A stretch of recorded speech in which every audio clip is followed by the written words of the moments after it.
QBL LED Retrofit tube and LED-specific glue board installation.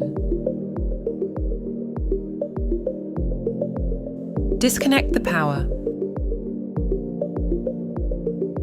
Remove the catch tray and slide out the old glue board. Open the grill cover and remove the existing fluorescent UV tubes and starters.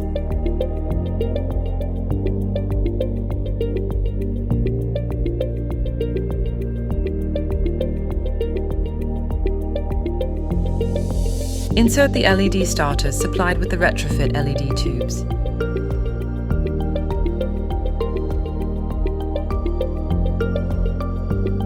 Insert the retrofit tubes with the LEDs facing out.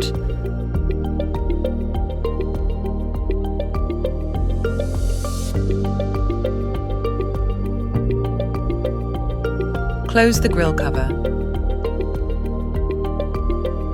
Insert the LED-specific glue board and reinstall the catch tray.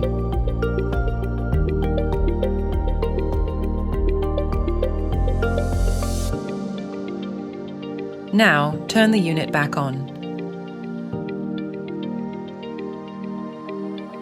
The unit is now fully optimized for LED operation.